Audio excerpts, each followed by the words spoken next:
Assalamualaikum warahmatullahi wabarakatuh.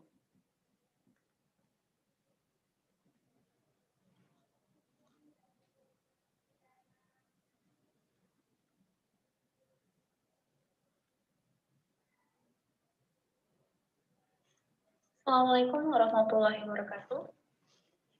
Alhamdulillah suara terdengar dengan jelas ya. Oke, mahasiswa RIKB 2. RIKB 2, pada pertemuan kita yang ke-11 ya, kali ini kita akan masuk ke part 2 dari pembahasan tentang regresi linier berganda.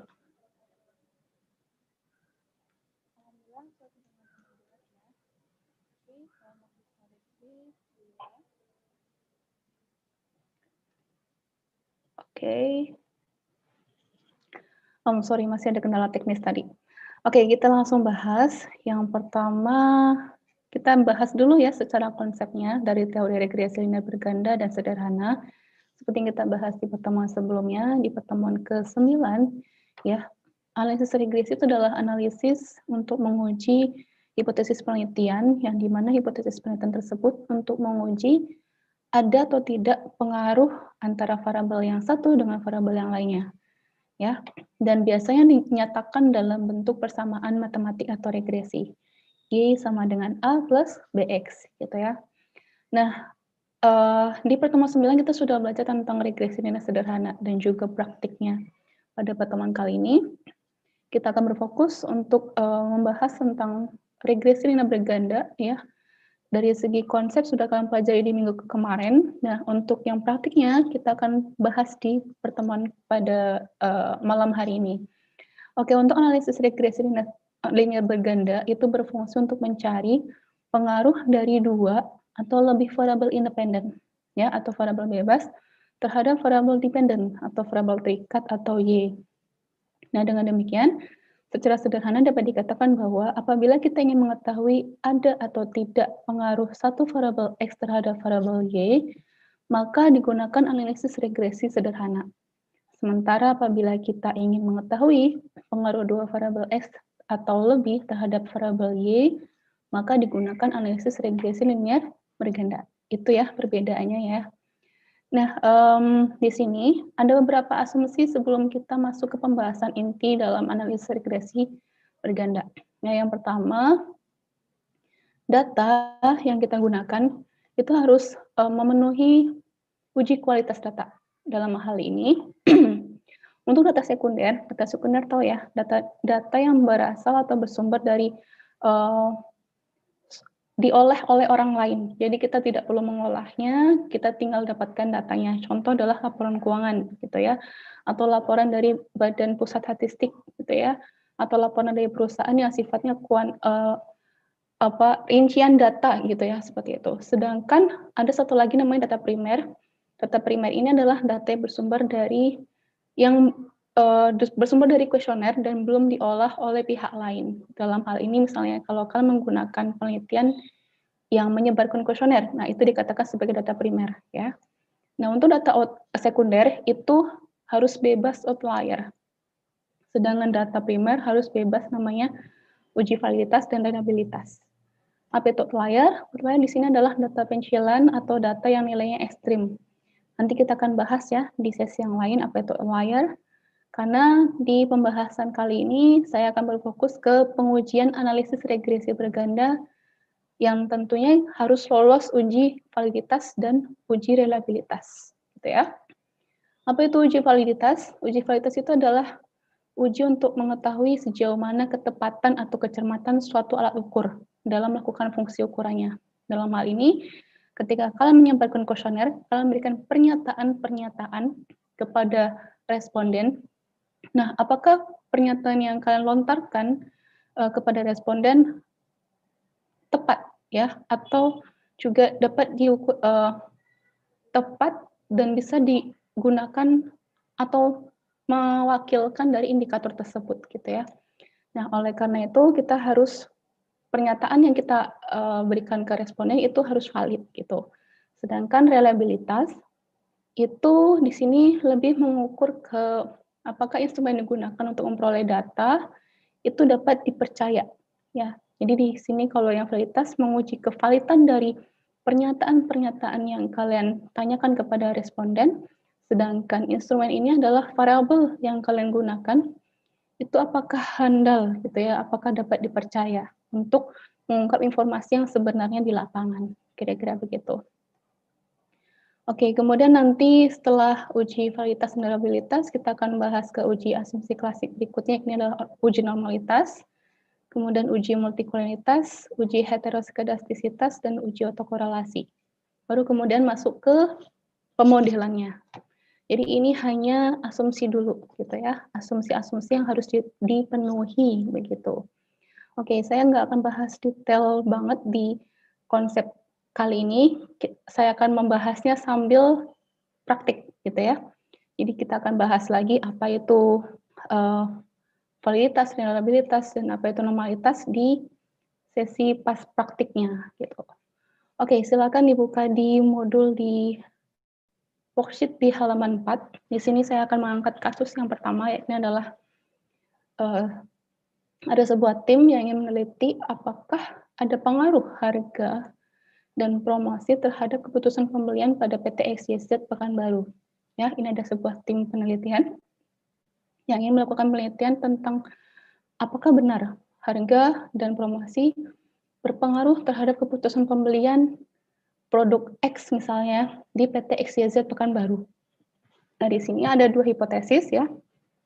Hipotesis yang pertama adalah untuk menguji apakah harga berpengaruh signifikan terhadap keputusan pembelian. Sedangkan hipotesis kedua adalah apakah promosi berpengaruh signifikan terhadap keputusan pembelian. Kemudian di sini ada model penelitian, ya, karena ini adalah regresi linear berganda, maka di sini pemodel penelitiannya adalah seperti ini, ya. Jadi ini adalah X1 memiliki pengaruh terhadap keputusan pembelian, kemudian ada promosi memiliki pengaruh terhadap keputusan pembelian, ya. Ini ada satu uji parsial, ya. Ini uji hipotesis pertama, yang ini uji hipotesis kedua. Dan nanti di sini yang saya buat kotak ini adalah uji kelayakan modelnya, gitu ya.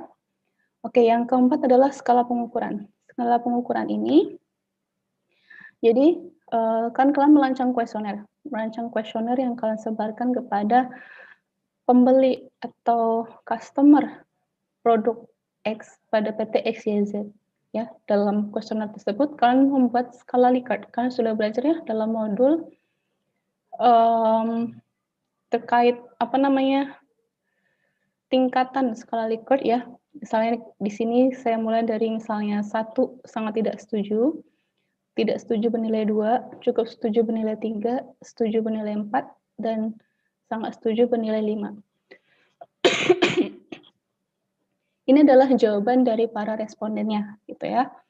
Nah, jawaban dari para responden tersebut kalian tabulasikan ke dalam Excel, seperti tampilan yang sudah saya share filenya kepada kalian.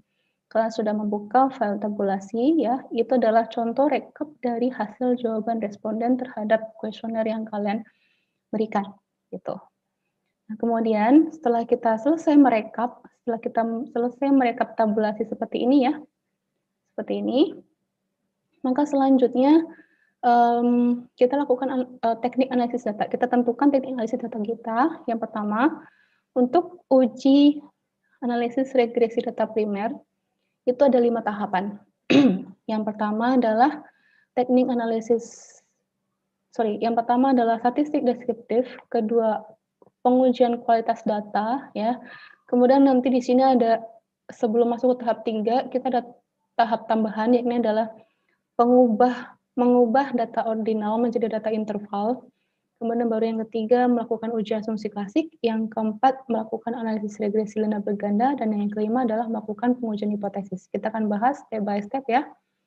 Oke, yang pertama kita akan masuk ke statistik deskriptif. Analisis statistik deskriptif ini ditujukan untuk memberikan gambaran mengenai demografi responden ya. Kalian sudah pelajari, paham di semester 2 ya, yang sudah belajar di statistik bisnis 1. Di sana kalian belajar bagaimana menentukan distribusi frekuensi. Ya, kalian sudah belajar, sudah paham tentang distribusi frekuensi. Di sana misalkan ada sekumpulan data gitu, dan kalian ingin membuat rata-rata dari data tersebut, kalian sudah bisa melakukannya, ya. Ataupun misalnya standar deviasi, ya, menggunakan Excel, kalian bisa dapatkan angka standar deviasi dari kumpulan data, gitu ya.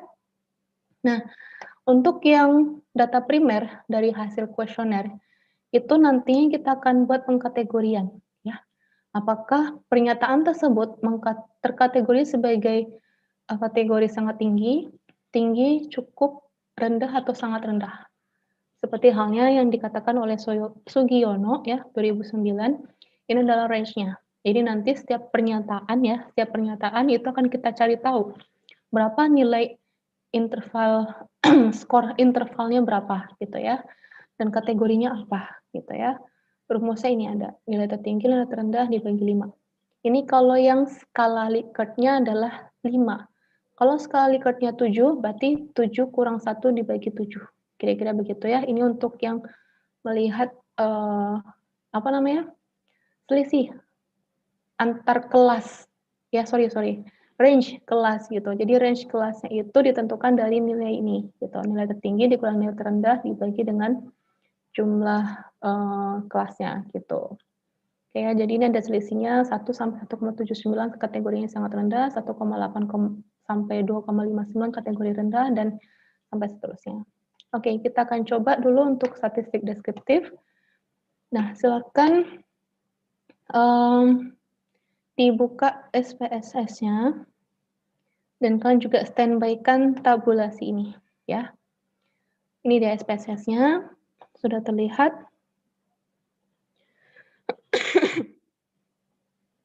Oke, pertama kali ketika kalian membuka SPSS, itu yang pertama kali kalian lakukan adalah isi dulu variable view. Variable view ini tergantung dari hasil tabulasi kalian, tergantung pada penelitian yang kalian kerjakan. Kita coba lihat. Oke, ini penelitiannya ada 2 variabel, variabel X1 dan variabel X2 dan variabel Y. Nah, masing-masing variabel ini mempunyai 5 pernyataan. Yang pertama untuk harga sebagai variabel X1 atau variabel independen yang pertama, itu mempunyai 5 pernyataan. Pernyataan pertama, pernyataan kedua, pernyataan ketiga, dan pernyataan keempat, dan pernyataan kelima. Dan ini adalah kolom jumlah dari hasil pernyataan. Saya contohkan. Di sini responden yang saya kumpulkan itu ada 70 responden. Ya, 70 responden sebagai trivia bahwa untuk riset itu minimal sekali jumlah responden adalah 30 ya. Riset empiris itu minimal responden adalah 30. Oke ya, dan di sini kita gunakan ada 70. Kita kumpulkan sudah ada 70 dan itu sudah di atas ideal. Oke, saya akan coba bahas untuk yang responden pertama. Responden pertama menyatakan setuju terhadap pernyataan 1.1. Misalnya pernyataannya nih, misalkan pernyataannya bunyinya begini.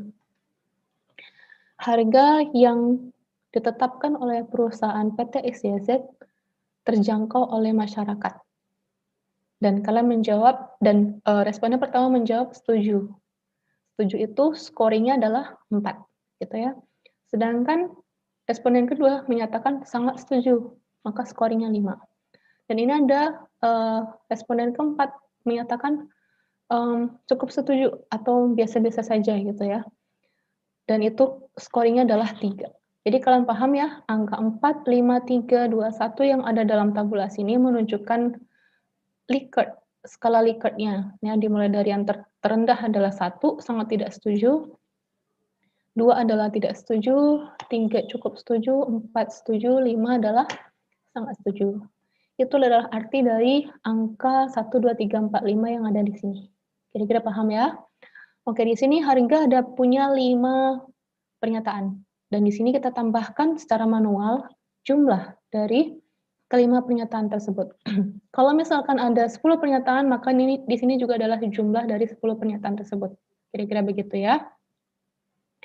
Nah, kemudian sama halnya dengan promosi juga, sama halnya dengan harga, promosi juga punya 5 pernyataan. keputusan pembelian juga punya 5 pernyataan. Ini kebetulan sama ya, karena untuk memudahkan pemahaman kalian dulu. Oke, kita akan memindahkan label yang namanya ya, label dari pernyataan ini dan juga kolom jumlah ke dalam SPSS, variable view-nya. Biasanya, cara cepat saya, saya nggak akan ajarin cara cepat dulu, saya akan ajarin cara manual ya. Jadi kita buka dulu variable view-nya, kita klik di kolom name, kita tulis di name-nya adalah X1.1, X1.2, X1.3, X1.4, X1.5. Oke ya. Dan ini setelah kita tulis label dari pernyataan X1, kita akan tulis jumlahnya, kolom jumlahnya ya. Dan di kolom jumlahnya ini saya beri label, apa nama variabel X-nya? Harga. X1-nya adalah harga. Kemudian yang kedua saya tuliskan juga X2.2, X2.3, X2.4, X2.5. Ya, kemudian di sini adalah X2 dan X2 ini saya beri label adalah nama variabel X2 adalah promosi. Oke. Dan itu kalau misalnya sedikit labelnya itu akan mudah dengan manual ya. Dan misalkan kalau cara saya biasanya seperti ini, saya copy dulu labelnya semuanya, kemudian saya paste special, kemudian saya transpose, kemudian keluar hasil seperti ini ya. Ini daftar nama labelnya, label kolom, kemudian saya pindahkan ke dalam name. Nah, muncul ya seperti itu. Kemudian saya tinggal tambahkan label. Label yang X1 sudah, X2 sudah, label yang Y adalah keputusan pembelian. Oke. Nah, untuk kerapian data ya dan untuk memudahkan kalian dalam mencerna data, biasanya saya lihat dulu apakah datanya ada komanya. Kalau data kuesioner biasanya nggak ada komanya ya, kecuali data sekunder. Data sekunder itu biasanya ada koma-komanya. Maka kita sesuaikan. Misalnya komanya 4 angka di belakang koma, maka kita sesuaikan 4. Namun karena ini data dari kuesioner dan bentuknya adalah 1, 2, 3, 4, 5 gitu ya. Jadi saya tidak perlu pakai desimal. Saya buat semuanya kosong ya. Saya buat semuanya kosong. Bagaimana cara cepatnya? Biasanya saya buat dulu di sini 000. Kemudian saya pindahkan angka, saya copy ya yang sel ini. Kemudian saya pindahkan ke desimal dan saya paste. This is my fastest way. Jadi ini trik saya sendiri, tapi kalau kalian masih bingung, manual aja ya, jangan dipaksakan. Yang penting nanti caranya benar gitu ya. Kemudian setelah saya sesuaikan desimalnya, kemudian saya lihat measure-nya. Measure-nya saya buat ordinal. Ya, kenapa ordinal? Karena ini adalah tingkatan antara tidak setuju itu lebih kecil dibandingkan tidak setuju, dan tidak setuju lebih kecil dibandingkan cukup setuju, seperti itu ya. Jadi kita tulis ordinal di sini. Oke. Kalau misalnya data keuangan, data sekunder itu biasanya scale ya. Oke, misalnya data gaji itu scale. Kalau data hasil skala Likert itu menggunakan ordinal di sini. Oke.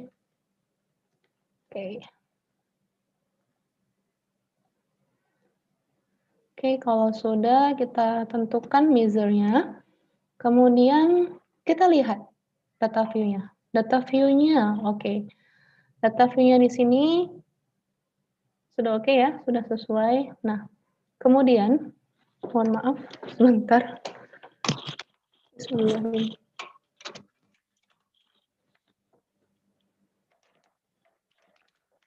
Saya lupa charger laptop. Sorry. Oke, sambung.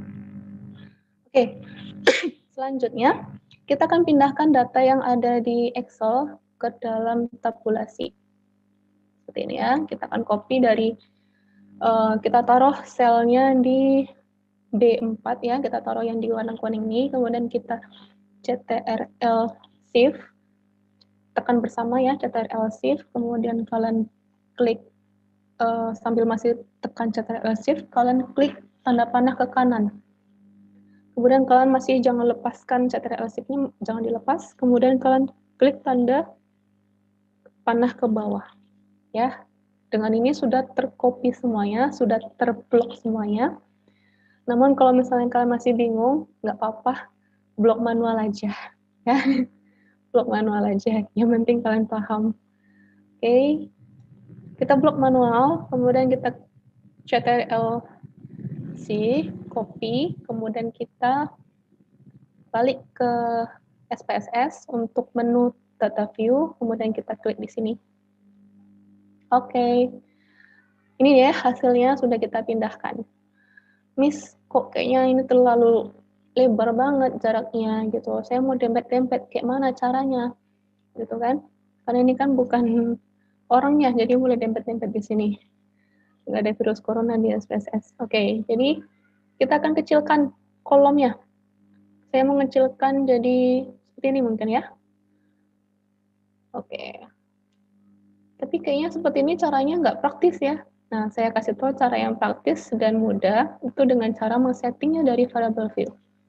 Variable view kita setting di sini, kita klik di kolom. Kolomnya kita setting. Kalau dari custom, dari SPSS itu sudah lebarnya itu 8 pixel kalau misalnya settingan di itu ya. Nah, kita akan coba ubah menjadi 3 gitu ya. Dan seperti cara saya, biasanya saya tulis dulu di samping sini 3. Kemudian setelah itu saya copy, saya paste kolom. Kalau nggak mau pakai cara yang tadi juga nggak apa, yang penting tulis 3 semuanya. Oke, sekarang kita lihat data view kita setelah kita perbaiki lebar kolomnya. Nah, cakep kan ya? Bisa kelihatan semua nih. Dari ke-15 pernyataan dan 3 kolom jumlah. Oke. Kita pastikan di sini dengan scroll ke bawah bahwa benar adalah jumlah respondennya, jumlah datanya adalah 70. Oke, sip. Kita sudah ready untuk melakukan uji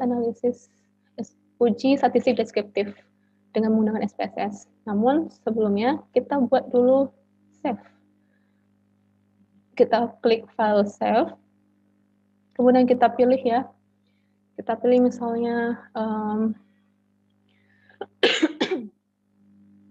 folder baru ya, folder baru. Misalnya kalian tulis di situ ada folder baru ya. Foldernya kalau bisa jangan campur. Folder statistik bisnis 2. Terus taruh di dalamnya. Di sini kalian tulis di sini adalah input statistik deskriptif kasus tuh. Ya. Kemudian kita save.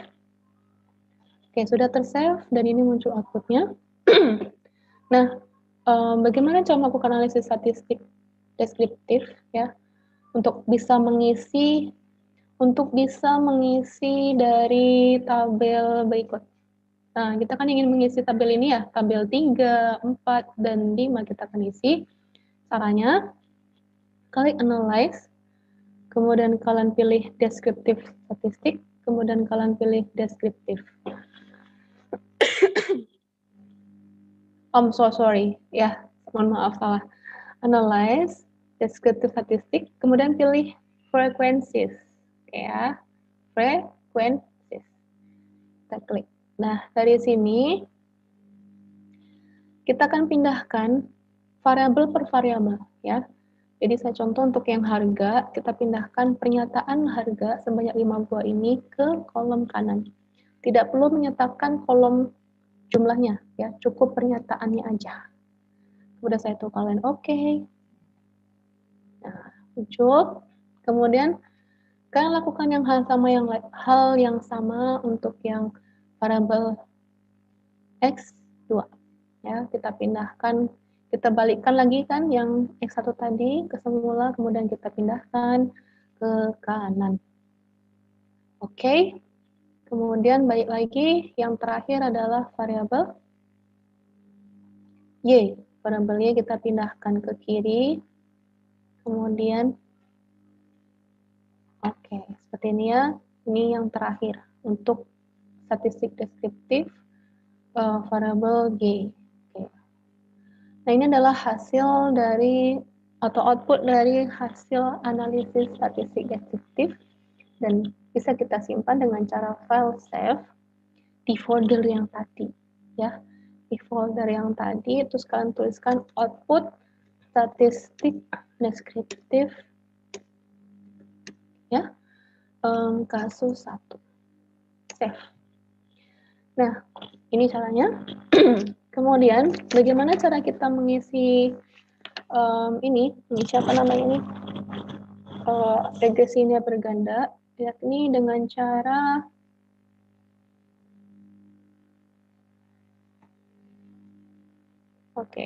izinkan saya untuk share.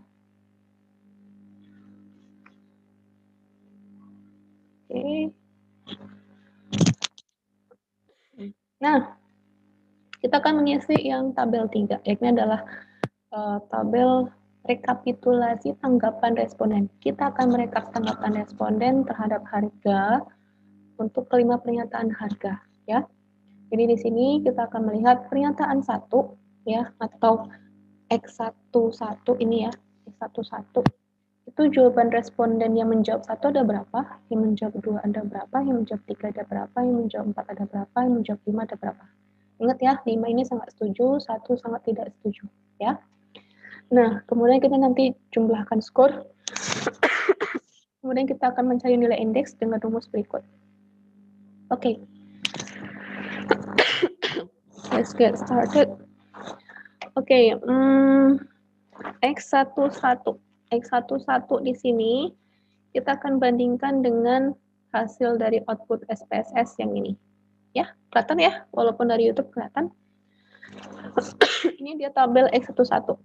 Di sini menunjukkan bahwa frekuensi yang responden yang menjawab tidak setuju itu ada 3 orang. Nggak tulis di sini, 3 orang. Sedangkan menjawab sangat tidak setuju nggak ada ya, berarti kita tulis 0. Kemudian yang menjawab 3 itu ada 7, yang menjawab 4 ada 42, yang menjawab 5 ada 18. Paham ya? Kira-kira ya. Kemudian selanjutnya kita jumlahkan skor. Skor itu adalah pengkalian antara 0 ditambah 1, 0 dikali 1, 3 dikali 2, tambah 7 kali 3, gitu ya. Nah, bagaimana caranya? Kalian bisa, kalau hemat saya ya, nanti pertama, kalian rekap dulu aja ini. Ya, rekap dulu. Misalnya, gitu ya, rekap semuanya. Contoh misalnya, yang X2 adalah yang menjawab 21, 11, menjawab 4 ada 42, yang menjawab 5 dan 16. Oke ya. Nah, ini saya contohkan 2 dulu ya. Saya contohkan 2, kemudian saya pindahkan ke Excel. Ya, dan kita buat tabel baru. Seperti ini. Ya. Paham ya? Kemudian kita akan kalikan nilai 0 ya dengan angka 1. Kemudian kita tambah, kemudian tambah perkalian antara 3 dengan 2, tambah dengan perkalian antara 7 dengan 3, kemudian tambah perkalian antara 42 kali 4, kemudian kita tambah perkalian antara 18 kali 5. Oke, seperti ini. Ini adalah jumlah skornya. Ya. Kemudian kalian bisa lakukan hal yang sama, tinggal kalian drag ke bawah. Paham ya? Kira-kira ya. Dan kemudian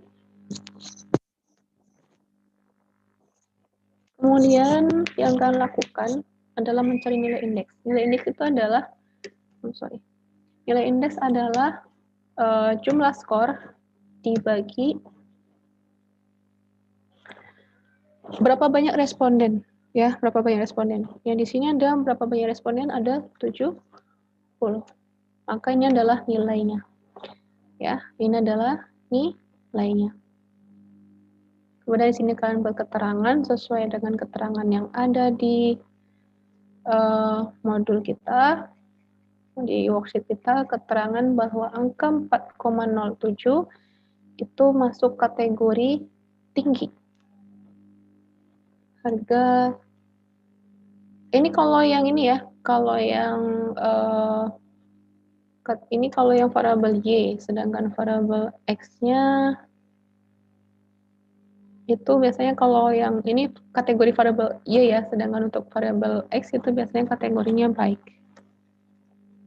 Baik, sorry. Gitu ya, sorry. Nah, saya contohkan dulu, saya ganti dulu aja deh, biar nggak pusing. Saya ganti dulu untuk yang ini.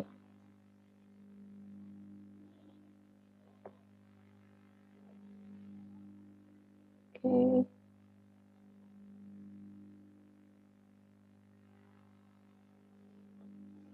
Sebentar.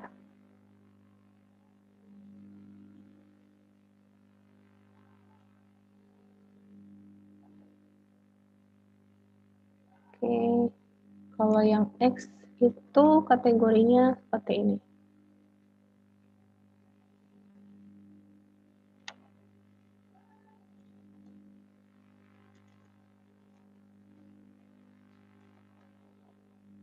Jadi bisa dipahami ya, kalau yang untuk kategori X ini kategorinya, sedangkan ini seperti ini. Nah,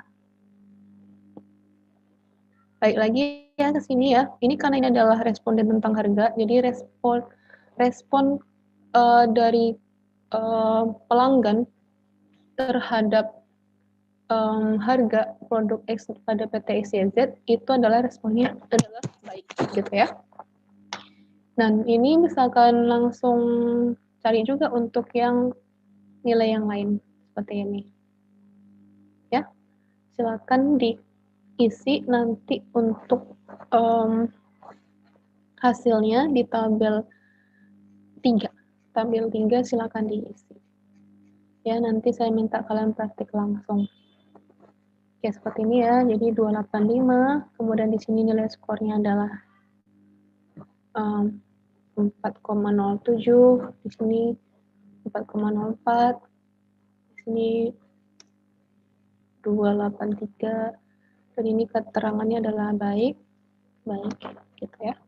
Ini juga jangan lupa dijumlahkan ya, total di sini, sum atau jumlah dari sini ya, kalian taruh di sini, juga sama semuanya, kemudian rata-rata, atau ya rata-rata ya, rata-rata itu penjumlahan dibagi 5 di sini, karena ini ada 5. Oke.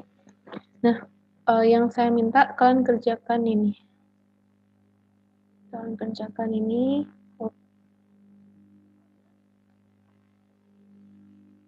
Nah, ya, yang warna orange ini kalian kerjakan, kalian cari angkanya.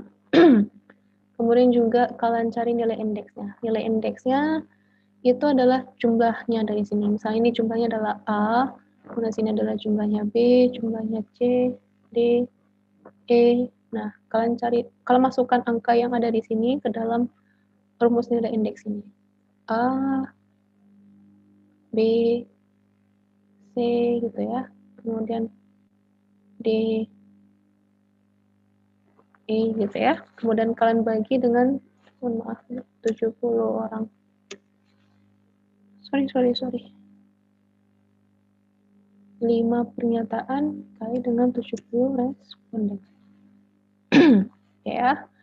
Nah, sini maka akan hasilnya ketemu ya. Kalau nanti kalian cari itu adalah hasilnya 3,93. Ya. Dan setelah itu tinggal kalian buat kesimpulan. Kesimpulannya begini. Dari hasil perhitungan nilai indeks menunjukkan bahwa variabel harga atau X1 memiliki rata-rata sebesar 3,93 sehingga dapat disimpulkan bahwa tanggapan responden terhadap variabel harga terkategori baik. Oke ya. Itu adalah pembahasan untuk tanggapan responden terhadap harga. Kalau ada pertanyaan, silakan disampaikan di grup, ya, boleh. Dan saya harap kalian kerjakan untuk yang tabel 4 dan tabel 5. Oke, tabel 4 dan tabel 5 silakan dikerjakan. Nanti itu jadi tugas kehadiran ya.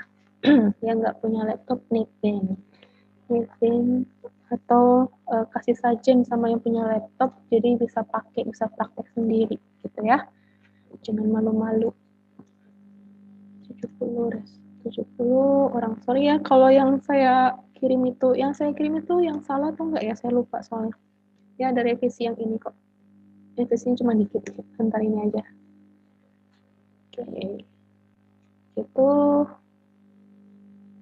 Oke. Jadi semoga bisa dipahami. Dan selesai untuk pembahasan statistik deskriptif, kita beralih ke pembahasan kedua, yaitu adalah uji kualitas data. Uji kualitas data itu sudah seperti yang sudah saya bahas di tadi sebelumnya, bahwa uji analisis data itu untuk menguji kevalidan dari instrumen yang kita gunakan.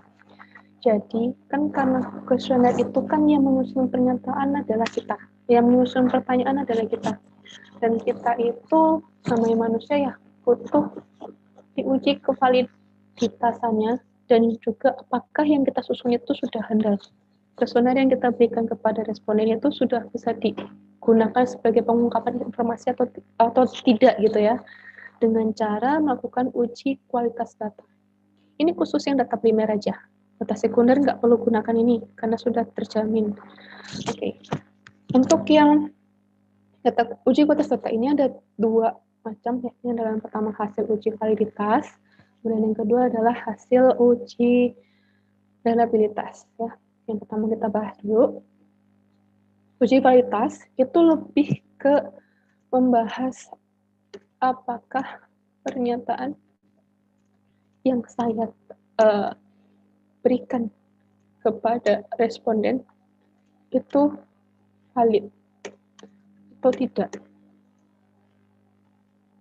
gitu ya. Jadi apakah mampu mengukur untuk jawabannya tuh nggak menimbulkan banyak interpretasi untuk banyak responden. Jadi yang saya berikan itu adalah hal yang dipahami dengan baik oleh hampir semua responden, gitu ya.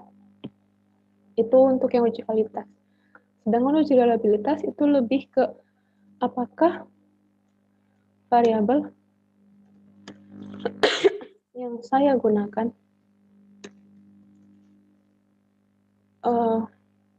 keseluruhan pernyataan ya, dalam hal ini adalah variabel yang saya gunakan itu mampu mengungkap apakah seluruh pernyataan dalam variabel yang saya gunakan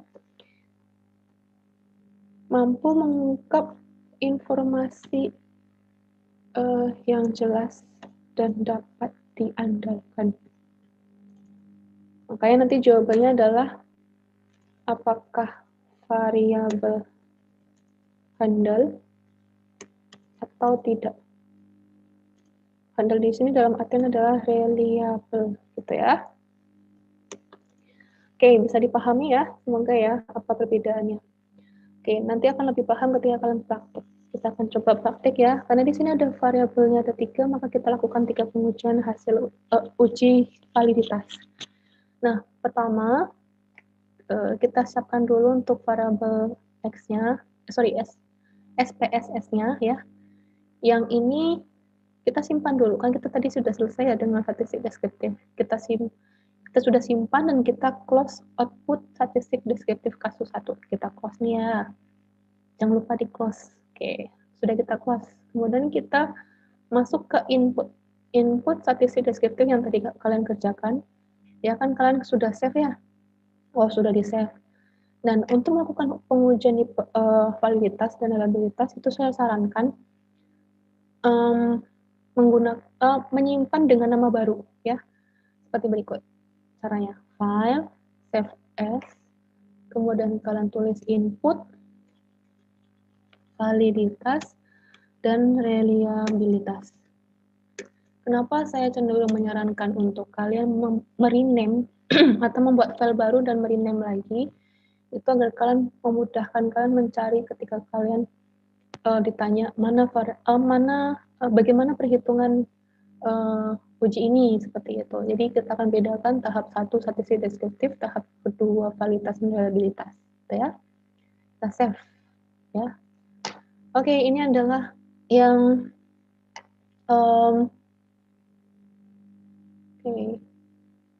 sorry, tadi mana? Kayak ini ya, ini input kita. Masih hal yang sama tadi kok dengan statistik deskriptif. Cuma sini lebih terfokus, nanti kita akan bahas uji VR. Nah, cara untuk melakukan uji VR, ya, pertama kita fokus ke uji validitas dulu. Uji validitas dilakukan dengan langkah sebagai berikut. Pertama, klik Analyze, kemudian klik Correlate, kemudian kalian pilih Bivariate. Oke. Kemudian kalian pindahkan pernyataan variabel harga berikut dengan kolom harganya. Ya, berikut dengan kolom harganya ke kolom jumlah ya, kolom jumlah harganya, atau saya namakan variabel induknya ya, variabel induknya ke kanan. Ya, kalian pindahkan ini seperti ini, ya, ada 5 ditambah dengan 1, ini adalah kolom induknya, variabel induknya. Oke, kemudian pastikan Pearson korelasinya sudah tercentang, dan kalian tinggal klik OK saja. Ini adalah hasil dari uji validitas dan uji validitas variabel harga. Oke, saya akan bahas. Saya coba dulu untuk uji yang lain ya, baru kemudian saya bahas. Oke, kita back lagi ke input. Ini input. Kita lakukan lagi pengujian untuk validitas variabel X2. Analyze, correlate, bivariate. Kita pindahkan ke semula, dan kita ganti dengan variabel X2.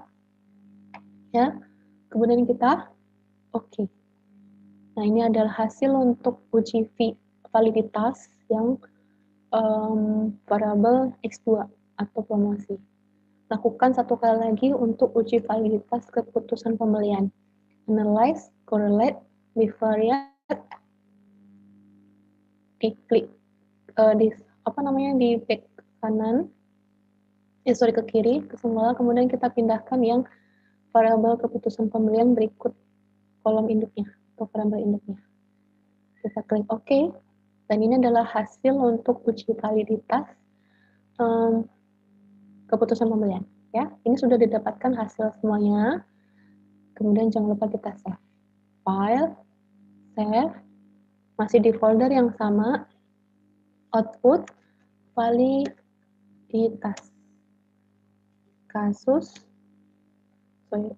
output validitas dan reliabilitas kasus 1. Oke ya, gitu ya. Kita klik save.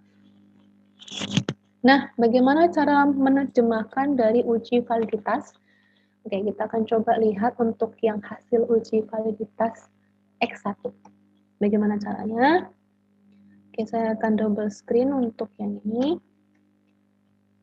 Oke. Nah, ini adalah hasil dari SPSS-nya. Oke, kelihatan ya. Nah, di sini saya sudah bantu buatkan worksheet ya, dan kalian tugasnya cuma mengisi aja. Mengisi angka dalam tabel yang kosong-kosong. Oke, yang pertama kita akan bahas untuk yang tabel 6, hasil uji validitas variabel harga.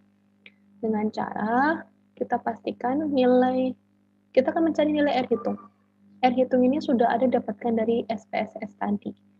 Sedangkan nanti kita akan bandingkan dengan R tabel. Jika R hitung lebih besar daripada R tabel, maka keputusannya adalah pernyataan tersebut valid. Sebaliknya, jika R hitung lebih kecil daripada R tabel, maka keputusannya pernyataan tersebut tidak valid, ya. Oke, saya contohkan misalnya untuk yang X11 ini ya, X11 atau ini sama juga X11 ini ya, kita tarik garis ke bawah sampai ke baris paling bawah ya, ini ada harga. Jadi korelasi X11 dan terhadap harga itu adalah 0,822 ya. Walaupun kalian tertulisnya adalah situ adalah titik, itu artinya titik itu sama dengan 0, di Indonesia. Sedangkan kalau luar negeri misalnya kalau dalam buku-buku teks atau buku-buku penulisan 0, itu mereka tulisnya cuma titik ya. Jadi kalian jangan bingung, jangan menyebutkan ini dengan angka 822 ya, tapi sebutkan dengan angka 0,822. Oke, kita masukkan angka 0,822 ke sini. Oke ya. Kemudian yang angka yang X22 R hitungnya adalah ini berapa? 0,800. Kemudian X13 adalah 0,753. Kemudian yang X14 adalah 0,748. Kemudian yang X15 adalah 0,643. Jadi kalian cukup ambil yang baris paling belakang, paling bawah ini ya, dan yang variable induk ini ya, dan kalian ambil yang baris Pearson correlation-nya. Oke. Kalau sudah seperti ini, kita sudah dapatkan R hitung ya, R hitung yang ini. Kalian cukup bandingkan dengan R tabel. Tapi bagaimana cara mencari R tabel? Saya sudah bekali dengan kumpulan tabel statistik yang berguna untuk membantu menunjang dalam analisis regresi berganda. Nah, berganda itu yang ini ya, saya sudah berikan di WhatsApp ya. Kalau saya lupa masukin Sikuli, tapi saya sudah berikan di WhatsApp. Dan yang ini wajib di print lagi. Saya lupa meminta kalian untuk wajib nge-print ini. Jadi nggak apa-apa, nanti besok di print ya. Oke. Jadi kita akan masuk ke tabel R. Tabel R, oke, ini tabel R. Tabel R itu untuk mencari R tabel itu dengan melihat pertama adalah DF. DF sama dengan N kurang 2. N ini adalah jumlah responden. Jumlah responden kita ada 70, maka DF sama dengan 70 kurang 2, sama dengan 68. Kemudian kita akan cari signifikansinya, maka kita gunakan yang ini ya, karena kita 5% untuk uji 2 array seperti ini ya. Oke. Kita akan cari di kolom ini, di kolom kedua ini ya, kolom kedua ini. Oke. Dan kita akan lihat baris 68. 68 yang ini. Oke. Yang ini adalah angka R tabel. R tabel ini kita pindahkan ke sini. Sama 0,2352. Sama untuk semua pernyataan yang ada dalam penelitian tersebut. Ya, sama ya. Oke. Kalau sudah kita dapatkan R hitung, R tabel, kemudian kita tinggal ambil keputusan atau kesimpulan. Kesimpulannya, jika R hitung lebih besar daripada R tabel, maka keterangannya adalah valid.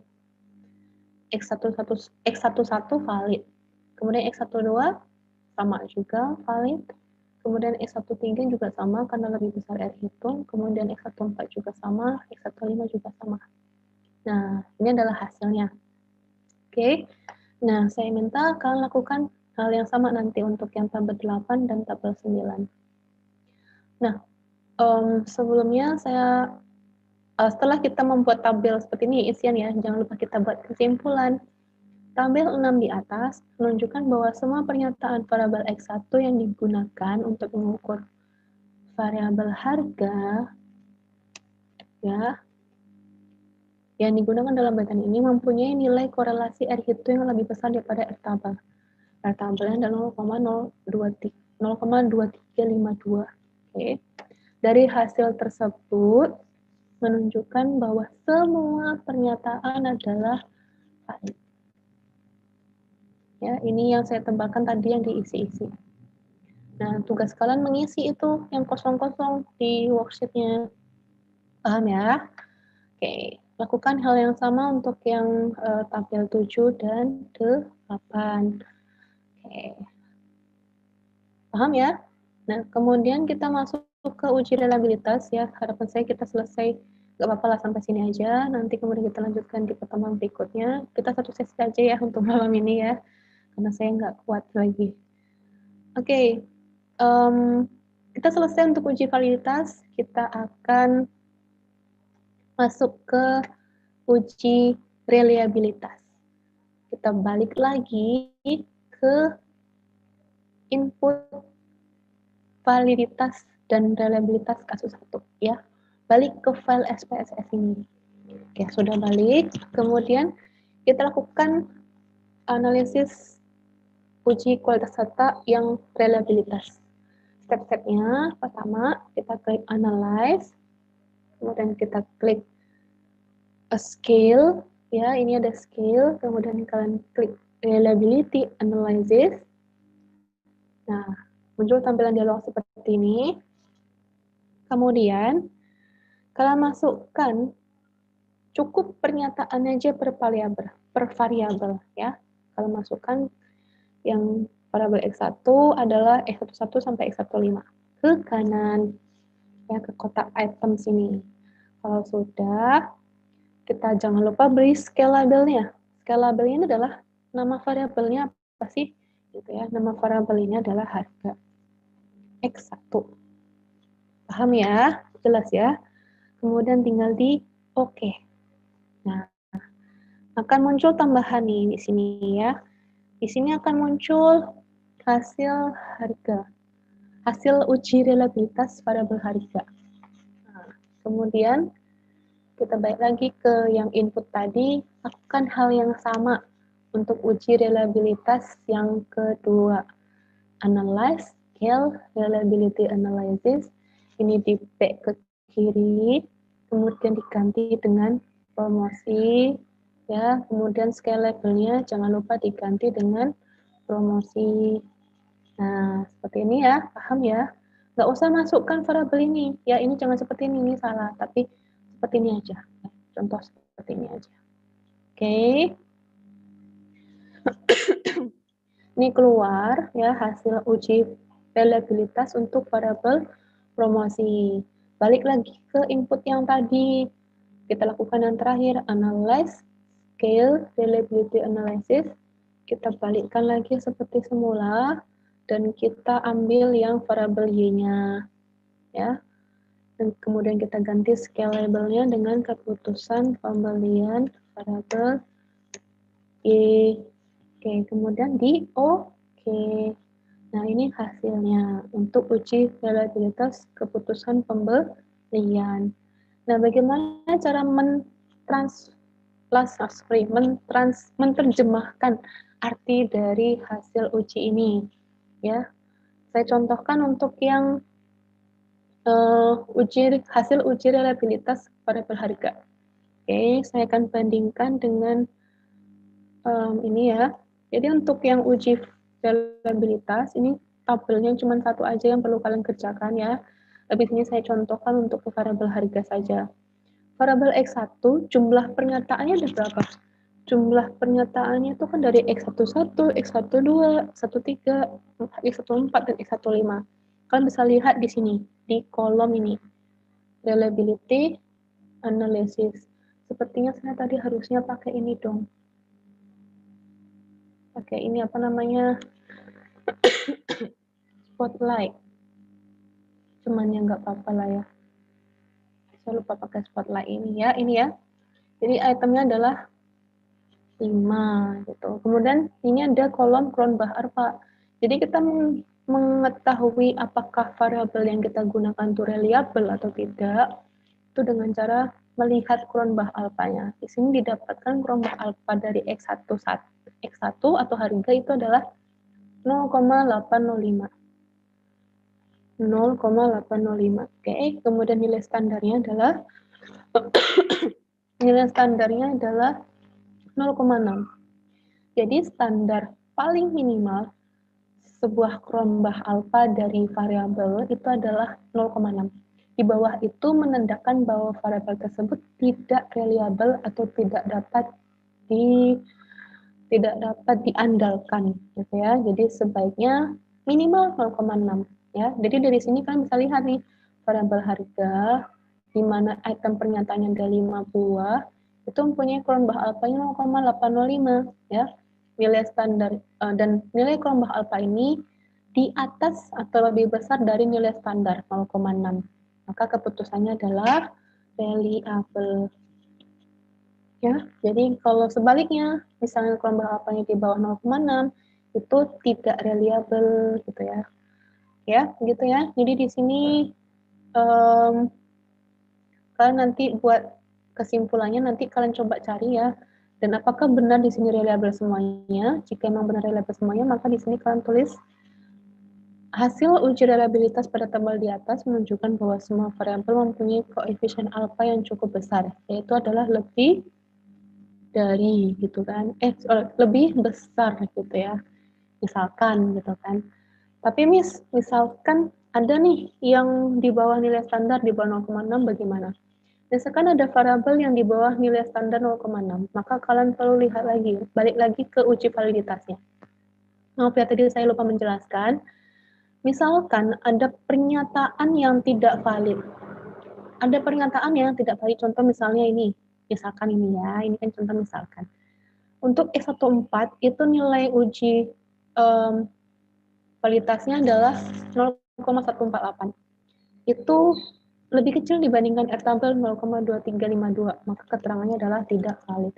Dan karena keterangan yang tidak valid, maka pernyataan untuk yang X14 itu harus dibuang. Ya, harus dibuang.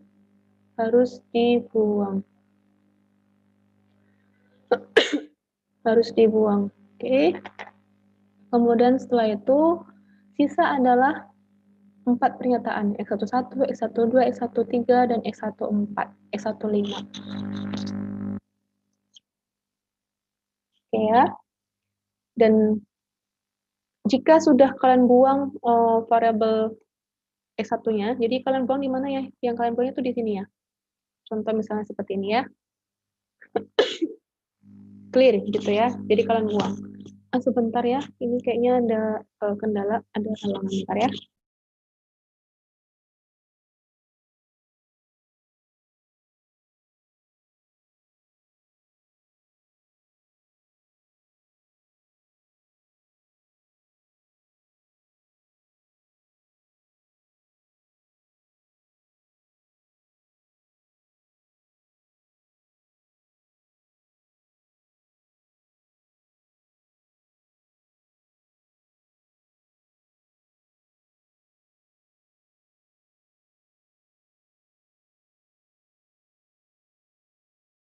Oke, lanjut lagi. Tadi ada tamu sebentar. Oke, jadi begitu ya. Kalau misalkan ada yang tidak valid, maka kalian hapus di inputnya ini.